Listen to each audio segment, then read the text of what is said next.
I'm Kevin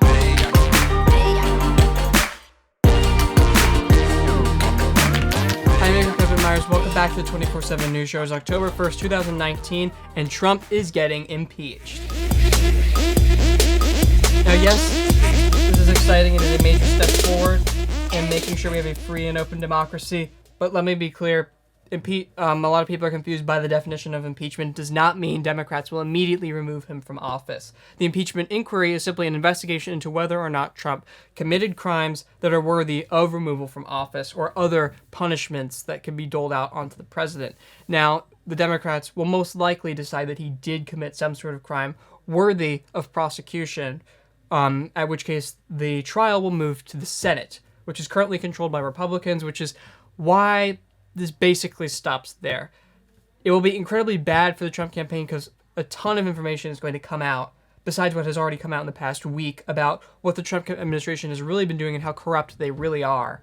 But nothing is likely going to be done about it because if Republicans do anything at all, show any sort of spine, which they have not over the last few years under his presidency, they're not going to remove him from office. He might be censured. Even that's unlikely. But why is he even being impeached in the first place? Now, that comes back to his phone call with the Ukrainian president. In the call, he clearly set a quid pro quo that if they did not investigate Joe Biden and his son and their company, they would withhold military aid. I read the transcript myself, so do not try and say it is the liberal media telling me this or that I'm making it up and telling you it. I read the transcript myself. It is linked below. You can read it for yourself. It is incredibly clear from reading the transcript that that is what he meant. He doesn't need to explicitly use the words quid pro quo for it in fact to be a quid pro quo.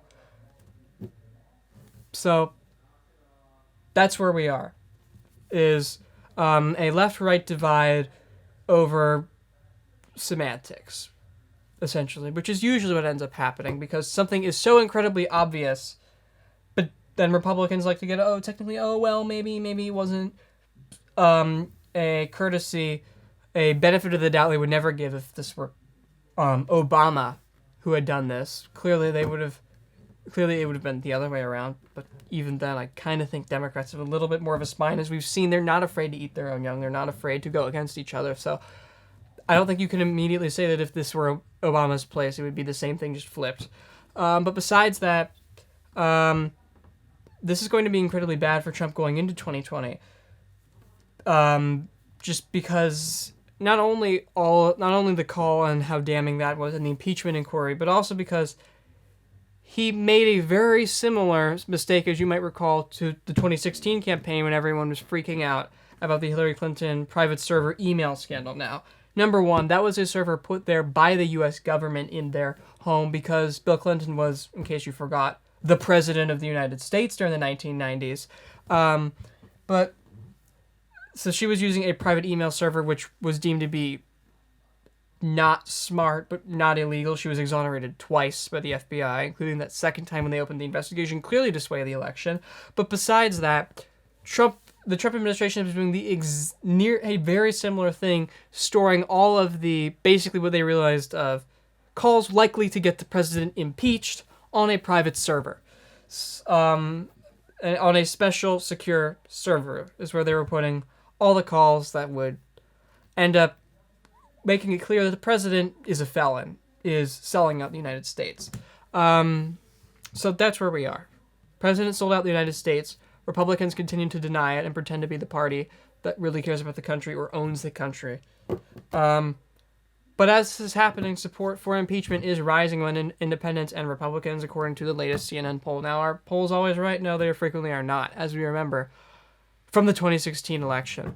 But, I mean, it's hard not to see it because you can read the transcript for yourself, as, again, I encourage you to do, and it's not that long. It's quite short. It's about, I think it was a 9-minute call there.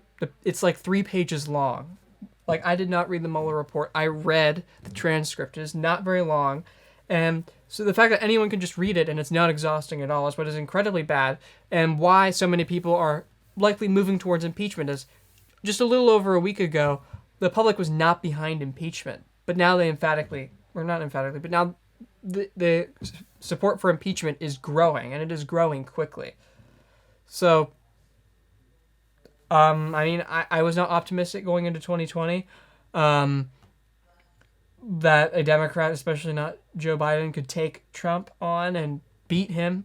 But maybe this could help push the election in the right direction, because a demagogue like Trump, who denies reality and tears at the very fabric of our nation, destroys what this nation was founded on. Principles such as free speech and, tolerance, being a country founded by immigrants.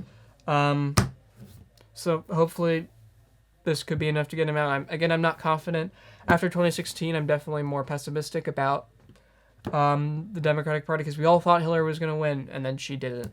She lost to, let's be real here, the most racist president of the modern era. I'm saying modern era on purpose, because obviously there were some pretty racist presidents if you go back to the 1800s and even the 1900s.